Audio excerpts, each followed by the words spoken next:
Bismillahirrahmanirrahim. Assalamualaikum warahmatullahi wabarakatuh.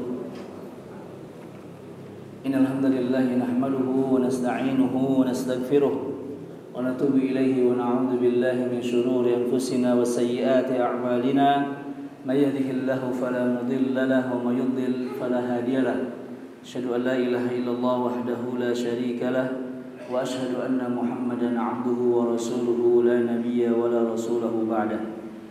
Hadirin yang dirahmati Allah Subhanahu wa taala, insyaallah siang hari ini kita lanjutkan pembahasan kitab Riyadhus Shalihin yang sepatutnya hari ini adalah jadwal Ustaz Anfal, tetapi beliau sedang ada rapat. Ini Masya Allah, semalam saya kemarin maghrib saya lihat besok hari Selasa saya bahas apa. Saya hitung-hitung ternyata hadis yang harusnya besok itu adalah hadis yang sama dengan Selasa yang kemarin. Kata saya, aduh, ini mah murojaah deui. Subhanallah, Allah tuh gantikan jam 11.30 dengan pembahasan yang berbeda. Subhanallah, jadi maksudnya Allah Subhanahu wa taala yang mendengar suara hati hambanya. Akhirnya saya dapat materi yang berbeda dengan Selasa yang kemarin. Karena yang besok sama hadisnya dengan yang saya bahas di awal, sehingga kalau besok ada pemateri baru bisa menjelaskan dari versi yang berbeda.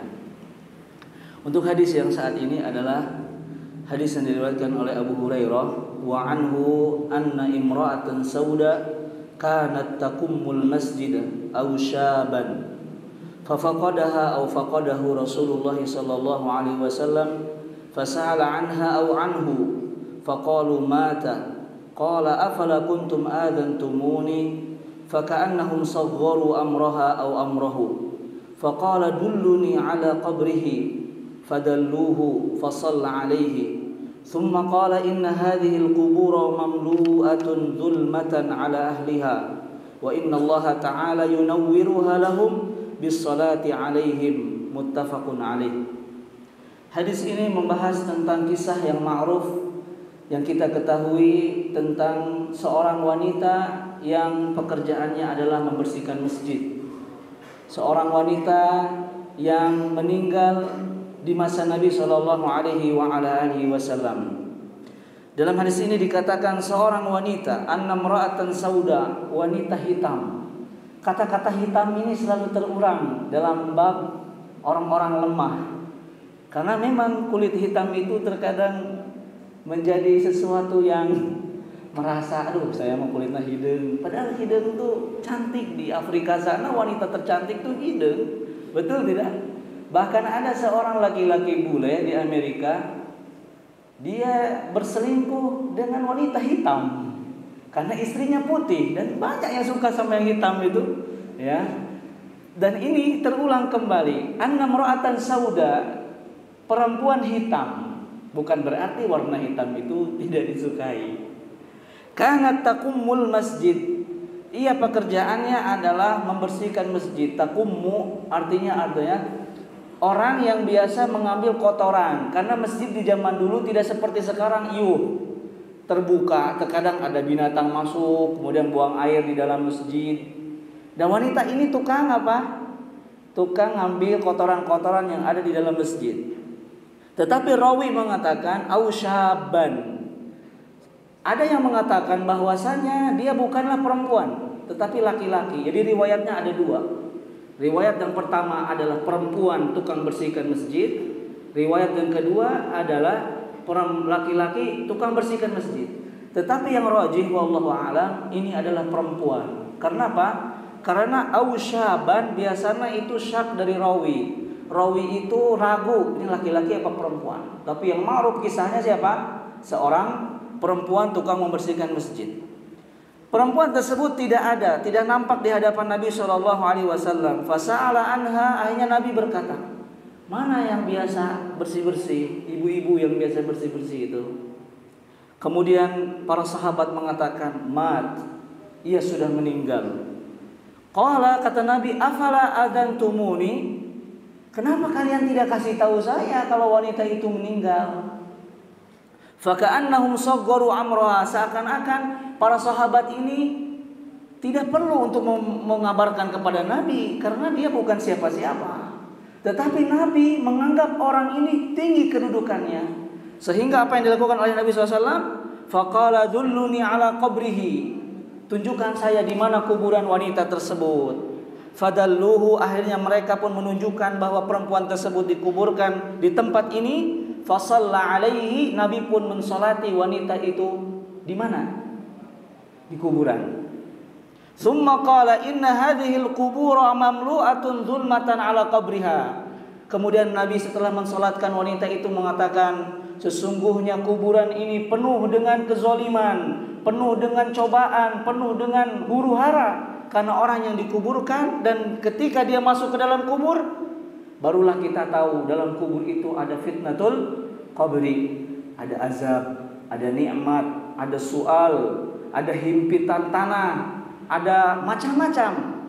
Kemudian apa kata Nabi SAW? Wa innallaha ta'ala yunawwiruha lahum bisalati alaihim. Sesungguhnya Allah memberikan cahaya kepada kuburan-kuburan dengan kita bersolat, dengan solat di kuburan tersebut. Makanya di sini akan banyak permasalahan. Permasalahan yang pertama, ikhwatal iman, dari kita bahas satu persatu, mudah-mudahan cukup. Apa hukumnya mensolatkan orang di atas kuburan? Bagaimana hukumnya orang sholat jenazah di atas kuburan? Sebagaimana yang Nabi SAW lakukan. Dan Nabi pun pernah melakukan hal tersebut kepada siapa? Kepada Raja Najasyi. Nabi pernah melakukan sholat gaib untuk Raja Najasyi. Kalau di sini sholat di atas kuburan yang sudah dikuburkan.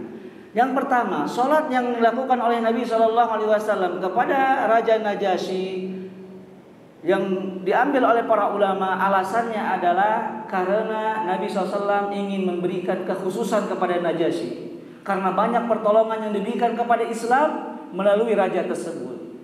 Yang kedua, bisa jadi Raja Najasyi belum disolatkan di Habasyah sana, sehingga kewajiban kaum muslimin untuk mensolatkan orang yang belum disolati.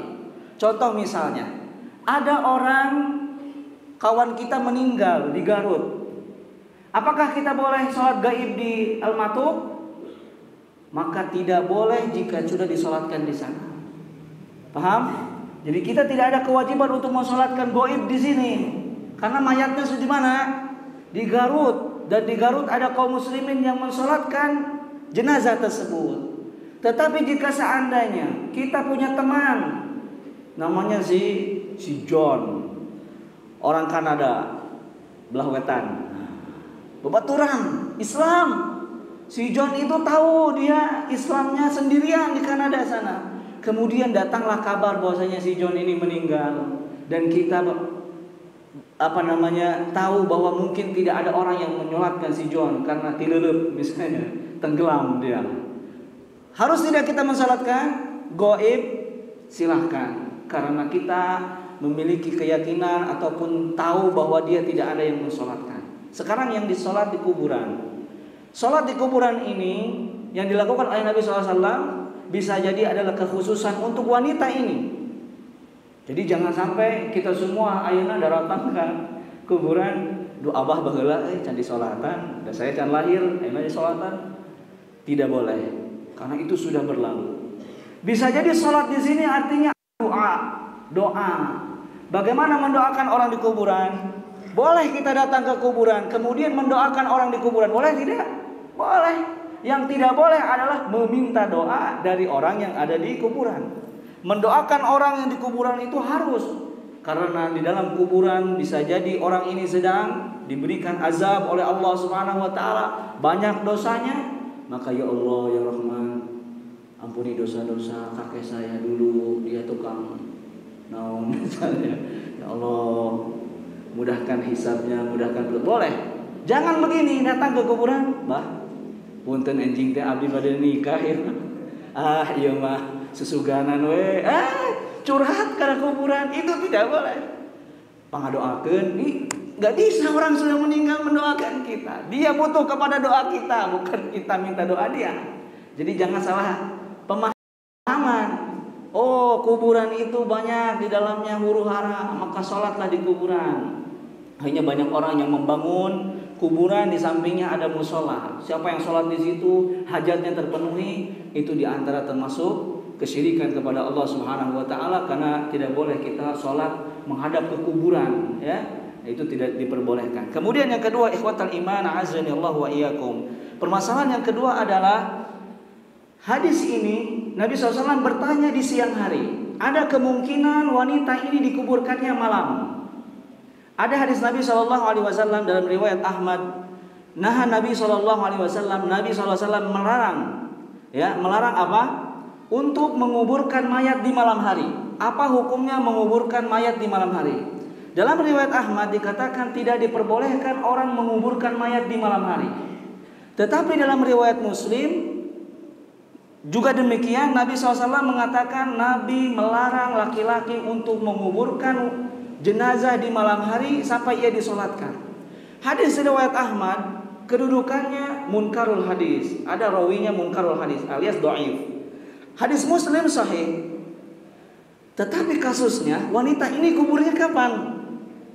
Ada yang mengatakan wanita ini dikuburkan pada malam hari, sehingga menjadi sebuah permasalahan. Kalau anak-anak kelas 11 mungkin sudah belajar, ada muhkam, ada mukhtaliful hadis, ada muhkamul hadis. Hadis yang kontroversi. Nabi melarang untuk dikuburkan pada malam hari jenazah, sedangkan wanita ini dikuburkan pada malam hari. Jawabannya adalah menguburkan di malam hari tidak diperbolehkan jika seandainya ilahnya, alasannya yang menguburkan ini tidak tepat penguburannya. Misalnya ada orang meninggal sore, kuburkanlah geus ame beberes, buru beres ieu. Saayana we lep-lep masukkeun we, urug beres. Jadi tidak apa? Tidak terhati gitu, tidak buru-buru, bahkan baru disolatkan sekali sementara orang masih on the way ini. Istrinya misalnya masih di jalan kene belum nyampe, suaminya udah buru dikurepkeun. Jadi tunggu dulu nih orang mau mensolatkan, karena penguburan jenazah yang terburu-buru itu takutnya terkurangi hak-hak jenazah tersebut. Mungkin kafannya tidak sempurna, mungkin nguburnya asal dikubur, betul tidak? Kemudian setelah itu ada orang-orang yang mau mensolatkan akhirnya tidak sampai karena udah dikubur duluan. Maka dengan itu Nabi melarang untuk menguburkan jenazah di malam hari. Sedangkan jika seandainya zaman sekarang yang meninggal maghrib boleh tidak dikuburkan malam? Boleh jika penguburannya sesuai dengan sunnah Nabi SAW. Tidak ada yang terburu-buru. Kemudian tidak ada sholat yang tertinggal apabila ada orang, istrinya, ibunya, bapaknya ingin mensolatkan dan sebentar lagi datang, maka ditunggu. Maka kuburkanlah kapan? Kalau seandainya dia tidak sempat, maka di pagi hari. Jadi kita bisa menggabungkan dua hadis itu. Jika sempurna penguburan di malam hari, silakan lakukan. Jika terburu-buru, tundalah sampai pagi. Tapi jangan begini, orang meninggal malam dikubur pagi, nu jaga mayat maren gaple, darang dutan, can dikubur isukan we. Nu narunguana teh naon? Arulin, dan itu banyak terjadi. Yang menguburkan subuh, engke subuh isukan isuk. Yang nungguan jenazah itu ya gitulah di kampung ya, kasihan jenazahnya. Atau ada lagi dibacakan misalnya Yasin, hataman Quran heula, can hatam can dikuburkan, itu salah. Jadi hadis Nabi yang mengatakan tidak boleh mengubur di waktu malam karena pada malam tersebut di zaman Nabi SAW bisa salah memasukkan, salah menggali, tidak sempurna ikatan jenazahnya dan sebagainya, bahkan tidak disolati terlebih dahulu. Hadirin yang dimuliakan Allah Subhanahu wa taala, kemudian faidah yang terakhir dari hadis ini bahwa kedudukan marbot ya kan, takmir itu tinggi di hadapan Nabi SAW. Dan saya sampaikan di majelis yang mulia ini bahwa saya tidak malu mengatakan bahwa bapak saya adalah seorang marbot. Ayah saya itu marbot, Masjid Amaliyah Ciawi, tahu? Nah, lama kan lewat sana kalau mau ke Jakarta karena ada Cigombong sekarang mah tol, jadi nggak lewat. Bapak saya kerja di sana, tukang bebersih masjid. Di mana tuh? Masjid Amaliyah. Dan itu Apa? Pekerjaan yang luar biasa. Nabi saja mensalatkan orang yang bersih-bersih masjid. Sekarang berapa orang yang sholat di masjid ini? 500, 600. Pahalanya kembali kepada yang sasapu karpet ini. Betul tidak? Yang bersihkan kotoran, yang menyalakan keran. Makanya semua yang dilakukan di dalam masjid, untuk masjid, pahalanya besar. Majtama qaumun fi baitin min buyutillah. Tidaklah berkumpul orang di masjid. Bagaimana pahala orang yang membersihkan masjid? Maka harus punya keinginan kita itu kerjaannya jadi marbot. Ustadz, marbot mah duit lagi letik. Antum kalau baca sejarah peradaban Islam, gaji marbot di zaman dulu itu kisaran 15 juta ke atas. Dan seleksinya ketat. Kalau sekarang, nawa gawe jadi marbot tuh aja. Seperti hina sekali. Padahal marbot ikhwatul iman itu pekerjaan yang luar biasa. Pahalanya setiap orang yang sholat dapat pahalanya. Betul tidak? Orang yang mengalirkan air untuk wudhu, dia juga dapat. Dan kalau bisa pekerjaan marbot ini diangkat setinggi-tingginya. Sehingga saya pernah ikut dengan Ustaz Muhammad Ali pelatihan manajemen masjid di Jogokarian. Itu kalau bisa imam masjid itu gajinya 20, 25, 50 juta. Kenapa? Biar dia fokus imam saja. Akhirnya orang tanya, Ustadz duitnya dari mana? Mudah. Satu jamaah yang hadir sholat nyumbang 2.000. Kalau masjid itu kapasitas 1 juta, kalikan orang nyumbang per sholat 2.000 rupiah, kalikan akan tercover semua gaji imam masjid. Tapi karunya ada yang masjid lagi sepi. Namun nyumbang sholat 5-an 2.000, 10.000. Terkena 20 juta. Kalau semua kembali ke masjid sebenarnya bisa. Untuk menggaji marbot, menggaji imam, itu dari infak 1 kali dia sholat di imam mau berapa? 2.000 kalikan semua. Kalau sekarang 500 orang, 2.000 semua mau kasihkan ke imam. Pasti imam sholat nalila sajus bisa jadi. Semangat ya. Gaji 50 juta bisa. Udah gak usah mikirin. Nah makanya hadis ini juga mengingatkan kepada kita, jangan meremehkan kedudukan marbot. Dan berusahalah untuk menjadi marbot. Marbot dalam secara umum, bersihkan masjid, ada kotoran kita hilangkan, ya, dan kita makmurkan masjid baik dengan amalan-amalan yang bisa kita berikan, misalnya keran terbuka kita tutup dan sebagainya, itu akan kembali pahalanya kepada kita semua. Demikian yang dapat disampaikan. Semoga kita diberikan kecintaan oleh Allah Subhanahu wa taala terhadap masjid. Semoga Allah merahmati para marbot-marbot, ya, para orang-orang yang senantiasa memakmurkan, membersihkan masjid. Semoga menjadi pahala di sisi Allah Subhanahu wa taala dan kita semua dijadikan orang-orang yang diberikan hidayah olehnya. Wassallallahu ala nabiyina Muhammad subhanakallahumma wa bihamdika asyhadu an la ilaha illa anta astaghfiruka wa atubu ilaik. Assalamualaikum warahmatullahi wabarakatuh.